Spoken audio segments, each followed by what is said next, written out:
Hoje é o dia mais feliz da minha vida porque chegamos no último estudo. Depois de 1 ano e meio mais a gente chegou, a gente terminou, né, o Livro dos Espíritos. Fizemos aqui, 1116 perguntas, que na verdade às vezes uma pergunta, digamos, a 1116, ela tem outra pergunta dentro da pergunta, então a gente fez muitas perguntas aqui no YouTube, não sei se vocês assistem no Spotify ou qual redes sociais, e eu estou muito feliz e pretendo fazer uma live, né, na Páscoa. Vai ser no canal do Facebook, porque no YouTube a gente não consegue fazer a live se não tem 1000 inscritos, algo assim. Como é um canal pequenininho ainda, a gente tem 80 inscritos a recém, não conseguiria fazer a live.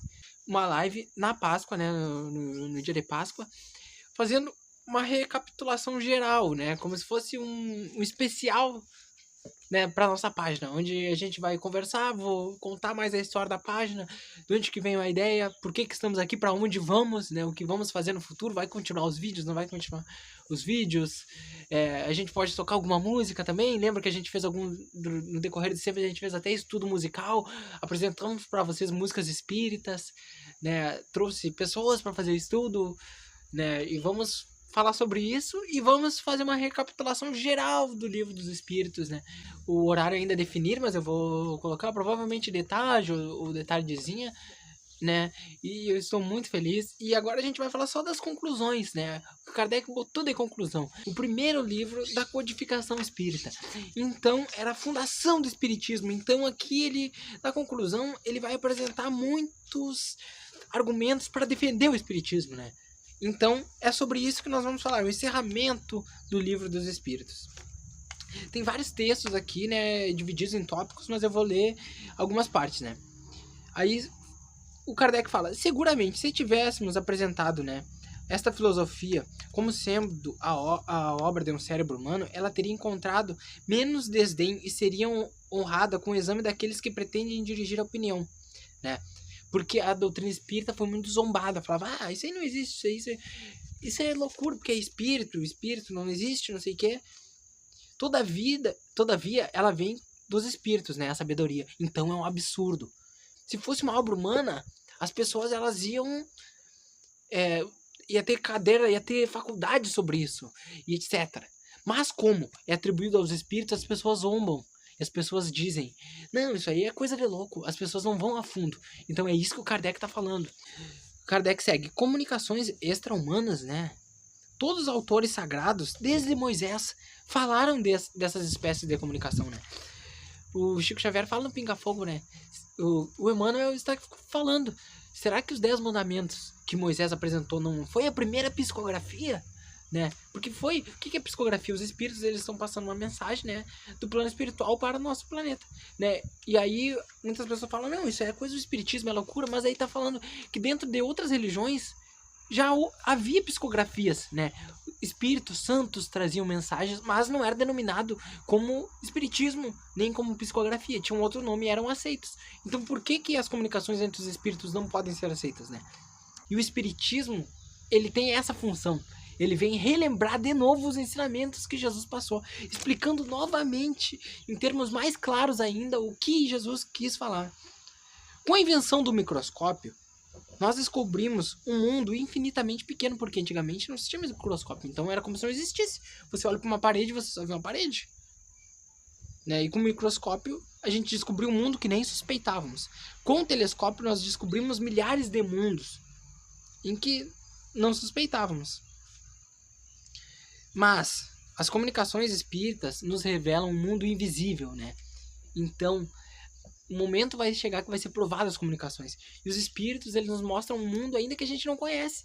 E muitas vezes a pessoa não conhece e ela julga, não, os espíritos não existe isso porque a ciência não me explicou. Mas aqui tá dando um exemplo. Há séculos atrás não existia um microscópio, quer dizer que os vírus e as bactérias não existiam. Elas existiam, elas estavam lá, só que a gente não sabia. Né? Os planetas existiam, mas a gente não sabia, porque a gente não tinha o equipamento certo para identificar.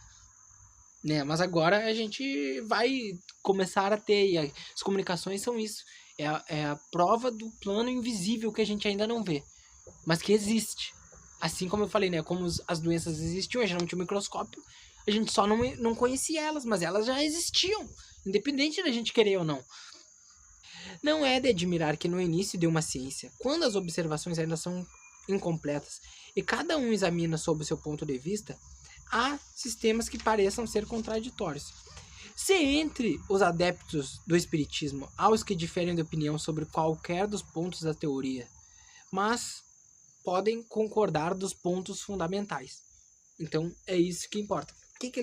Eu vou traduzir o que ele está falando aqui. O espiritismo ele é uma ciência. E como uma ciência social, há diversas formas de se interpretar. Entendeu? Embora o espiritismo ele tenha a interpretação aqui, ó, ele não usa alegorias. Mas então, o que eu quero, o que ele quer dizer com isso? Ele está querendo dizer que o espiritismo ele tem uma base: a comunicação com os espíritos, a reencarnação, mas há pequenas divergências ali. O espiritismo não deixa de ter credibilidade se o Ismael ele tem a visão do espiritismo, ele concorda com tudo do espiritismo, mas em determinado ponto ele pensa um pouco diferente de um outro dirigente espírita, né?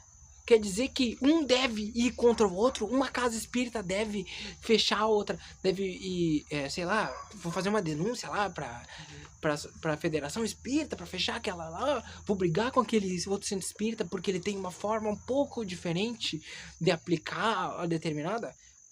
O próprio Kardec diz que dentro do espiritismo podem haver espíritas com opiniões diferentes, mas que, olha só, concordam sobre os pontos fundamentais.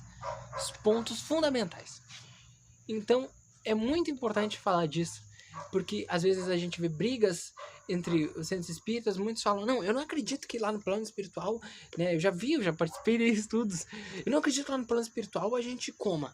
Aí o outro fala, não, mas é porque lá tem um corpo sem material. Não, mas eu não acredito. Aí há brigas. Então, o espiritismo é uma ciência social. Assim como Aristóteles classificava a felicidade como de um jeito, Platão classificava de outro jeito, Sócrates de outro jeito, quer dizer que algum está errado? Não. Os maus espíritos, na verdade, eles querem isso. Eles querem que a gente brigue, enquanto a gente perca o foco daquilo que é importante. Isso aconteceu com Jesus. O que era? Moisés vem falava que você deve se purificar, você deve buscar melhorar e etc. E o que acontecia? Eles queriam crucificar Jesus, por quê? Porque ele não lavava as mãos, né? Antes de comer, os discípulos de Jesus não. Então eles se apegavam a pequenos, em vez deles se preocuparem em evoluir, em serem melhores, eles se preocupavam com pequenos detalhes, né? A gente sabe que há canais que são voltados, dedicados exclusivamente a desmistificar o espiritismo, porque lá no livro tal, no momento tal, teve edição assim que contradiz com o que está lá na obra básica, ou a obra básica contradiz o que diz hoje, né? Então a gente não deve se preocupar com essas picuinhas. Muitas pessoas perdem a fé. Ah, não, mas eu acreditava numa coisa e me mostraram que é outra coisa, então quer dizer que a doutrina está errada, porque... não, isso aí não tá tudo errado. Não, né? A gente deve se preocupar na essência, na base da doutrina. Porque eu vou terminar esse vídeo falando, né, o que Kardec falou e o que é o lema e que é o mais importante da nossa doutrina e de todas as religiões. Que fora da caridade não há salvação. É isso que importa. Se os espíritos no plano material são da nossa aparência, ou são azul, ou eles são rosa, ou eles são do que for. Isso, para a doutrina, como diz o Kardec, é o que menos importa. O que importa são os fundamentos e a base. É isso. Espero vocês agora no estudo. Esse estudo ficou bem longo, mas era o último, né? E tinha muita coisa para falar, assim. Ainda mais que é uma parte que o Kardec fala só sobre defendendo a doutrina. A gente tem que contextualizar, né? Sobre tudo que acontece na época. Sobre que muitas críticas a gente vai sofrer no espiritismo ou em qualquer religião. Mas a gente deve se focar no essencial, né? Do que é a mudança interna, a mudança no íntimo. Como diz Jesus, né? Não é o que sai da boca, não é o que entra pela boca, né? Que vai estragar o homem, mas é aquilo que sai. Então não importa se você não lava a mão ou você não faz um ritual determinado como a religião manda, né? O que importa é o que está no coração, o que sai, o sentimento. É isso, um grande abraço e fiquem com Deus.